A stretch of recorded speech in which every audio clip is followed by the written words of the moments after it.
કૃષ્ણનગરના સ્થાનિકોમાં તંત્ર સામે રોષ જોવા મળ્યો। શિયાળામાં પણ ઘરો બહાર પાણી ભરાઈ રહેતા રોષ જોવા મળ્યો। ભૂમિ પાર્ક સોસાયટીમાં લોકોની દયનીય સ્થિતિ છે। સોસાયટીમાં ગટરના પાણી ભરાઈ રહેતા રોષ। અધિકારીઓને વારંવાર રજૂઆત છતાં નિરાકરણ નથી આવતું। અધિકારીઓ તમારાથી કંટાળી ગયા જેવા જવાબો આપી રહ્યા છે। પાણી ભરાઈ રહેતા લોકો રોગચાળાનો પણ ભોગ બની રહ્યા છે। બાળકો પણ બીમારીનો ભોગ બની રહ્યા છે, સ્થાનિકોનું કહેવું છે।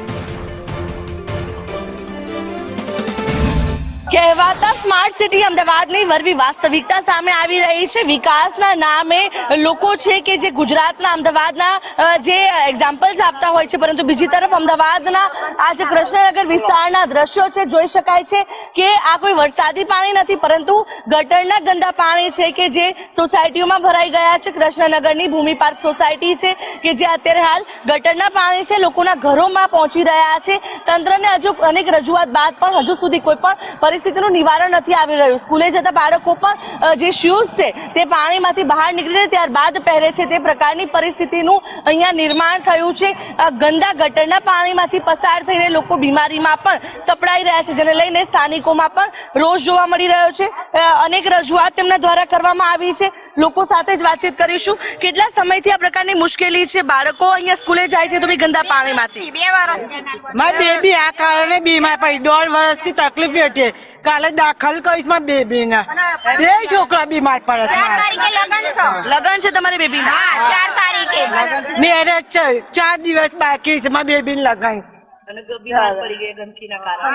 શું કેવું છે? કેટલી મુશ્કેલી? મુશ્કેલી તો મેડમ તારો ટેન્કરો આવે છે, 6 ટેન્કરો ખેંચે છે તો અહીંયા મારું કશું થતું નહીં, એટલું યાદ રાખો। અમાર તો ખાડામાં જ રહેવાનું છે, ખાડામાં જીમ, બીજું કોઈ નહીં। અમારા આદમીઓ અરજીઓ આલી આલીને થાકી જશે અને અમે કોલારા ફાટી નીકળે છે, કમરો ફેટી નીકળે, 3 ડિલિવરીના ખાટલા છે।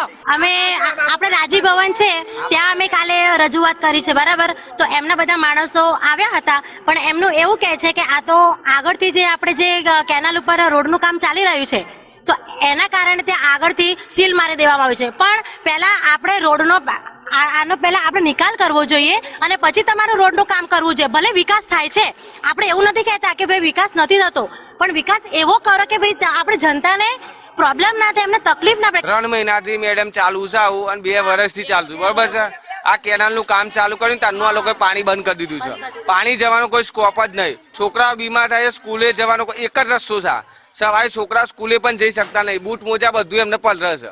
એટલી તકલીફ, એક છોકરીના લગ્ન છે, પોતે બીમાર થઈ ગઈ, 3 દાપે એના મેરેજ છે મેડમ। બિલકુલ, તો જે રીતે સ્થાનિકોમાં એક પ્રકારનો રોષ જોવા મળી રહ્યો છે, કારણ કે પરિસ્થિતિ એટલી વિકટ છે કે અહીંયા લોકોને ઘરની બહાર નીકળવું પણ મુશ્કેલ છે, કારણ કે જે ગટરના ગંદા પાણી છે લોકોના ઘરો સુધી પહોંચે છે। તંત્રને રજૂઆત કરવામાં આવી છે છતાં પણ કોઈ પણ નિવારણ છે તે નથી લાવવામાં આવ્યું। જ્યારે સ્થાનિકો તંત્રમાં રજૂઆત કરે છે, કોર્પોરેશનમાં કોલ કરે છે, તો કોર્પોરેશનના અધિકારીઓ પણ તેમને વળતા જવાબમાં એવું કહે છે કે અમે તમારાથી ત્રાસી ગયા છે। ત્યારે સ્થાનિકો હવે સવાલ કરી રહ્યા છે કે અમારી સમસ્યાની રજૂઆત અમારે કરવી તો કરવી ક્યાં, અને ક્યાં સુધી આ પ્રકારની ગંદકીમાં તેઓ રહેવા માટે મજબૂર બનશે। તંત્ર દ્વારા જલ્દીથી કોઈ નિકાલ લાવે તે માટેની અનેક રજૂઆતો છે તે સ્થાનિકો દ્વારા કરવામાં આવી રહી છે।